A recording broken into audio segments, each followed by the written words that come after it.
Hello and welcome to How to Be Human. For the beginning, I have 3 questions for you. Answer them as quickly as possible with yes or no, without much thinking. Just pick and accept the first answer that comes to your mind without overthinking or judging. So, yes or no? Are you an honest person? Do you consider other people's feelings? Do you use white lies? If you answered all of these questions with yes, you lied at least once. Your reaction to this now is probably to either go check the questions again to see where you've gone wrong or where I made a mistake, or you start explaining yourself with a sentence that might go something like this: yes, but. If you reacted with yes, but, you're making excuses, and we only need these if we were not completely honest. If you were tempted to say sometimes, rarely, mostly, something like that, it's pretty much the same as if you were saying but.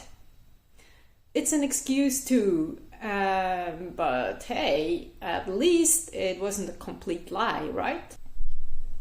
Now, I didn't ask these questions to make you feel bad.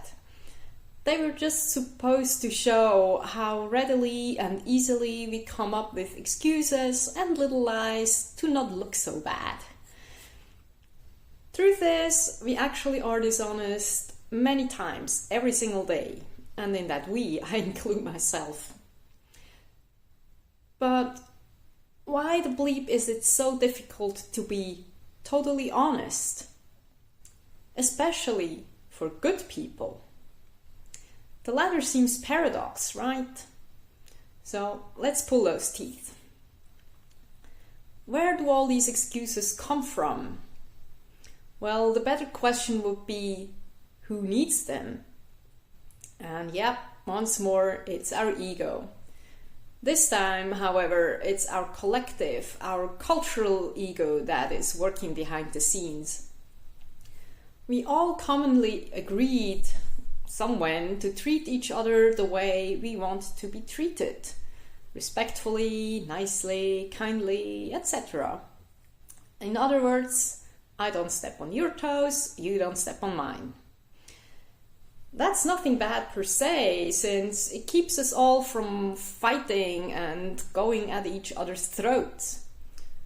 It's an unspoken agreement that has probably existed since humans first discovered deception as a means for better survival. And being nice to each other, even if it means to be dishonest, helps not only with survival of the single person, but of humanity in general. So that what's lying and making excuses has been about ever since we first discovered it. An advantage to our survival, and since we all have quite fearful egos as survival insurance, we are all more than happy to oblige to lying being okay. But who do we lie to the most, apart from ourselves? Of course, to people who are essential for our survival. These are either people who are in a stronger position than we are, or that we wish to belong to. For example, if our boss is an ass about a project and you don't seem to be able to do things right, no matter how hard you try and no matter that you are doing your best, you don't tell him that he's an ass. You try to comply and make sure he's happy, because otherwise you might get fired. Or if a loved one is trying to help you because they know you're stressed out, that you have a lot on your plate and so much to do that you don't know where to start. However, their well-meant help is causing more harm than good, without them even realizing it. Like your kid is doing the dishes for you and floods half of the kitchen while doing so. In such a situation, our honest reaction would be to either blow a fuse or at least tell them straight out that their helping was a very stupid idea. However, we usually try to not snub them and crack our heads on how to tell them that they messed up without offending them. Sounds familiar? You probably already see the white lie in the dishonesty in this. But the part where we are dishonest about without even realizing it is not us being fake nice to the other person, but the reason why we are nice to them. It's not mainly because we don't want to offend or hurt them. That might be part of it, yes. But it's because they might still be useful or helpful for our own survival somewhen in the future.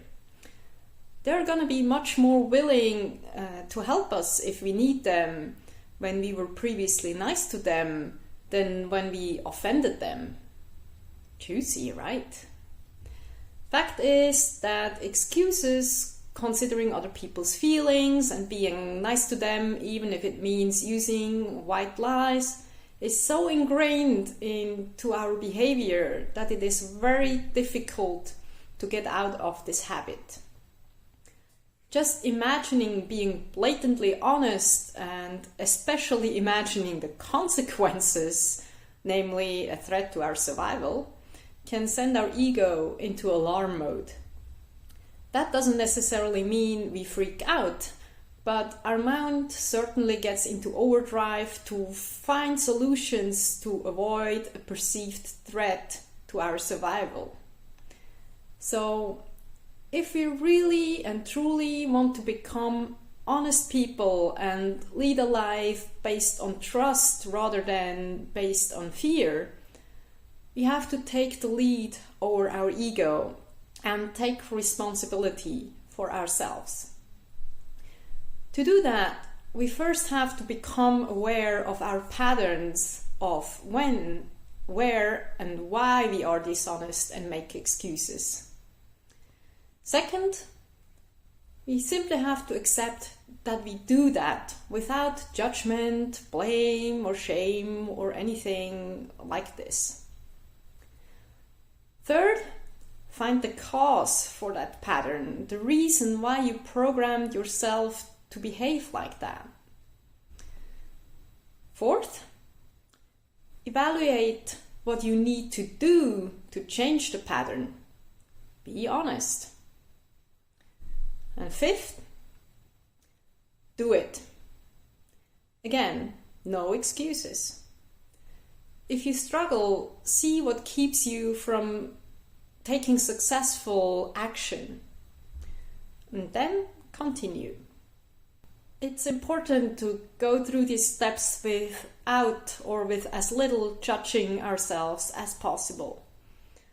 Try to come as much from a place of self-love and patience as you can without making them excuses. This goes especially for step number 5. Some tips at this point. The process is easier with help, so ask someone you trust to support you or even get a coach. Step number 5, the part where you get from exploring and planning into doing, is probably the step where you meet the most resistance of your ego. Be aware of its tricks and evasive maneuvers. They might not be obvious and can show up in unexpected ways like tiredness, or disease, or any kind of self-sabotage like procrastination.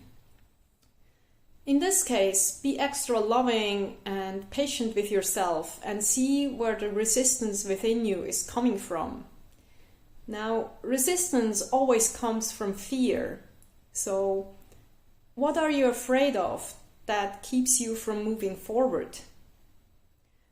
And just in case you're wondering why you should go through such trouble, since most other people probably won't anyway, well, learning to become truly honest, first and foremost with ourselves, is one of the greatest acts of self-love and self-empowerment. It truly sets you free because it includes healing wounded parts of yourself, and it puts you in a state of wholeness, acceptance, and love. It's yours for the taking, should you decide to take on that journey. As always, it is up to you. Thank you so much for watching this video. As always, I hope you got some interesting insights and food for thought. Please like, share and subscribe if you haven't already, and I hope to see you soon again. And until then, lots of love and light from my heart to yours.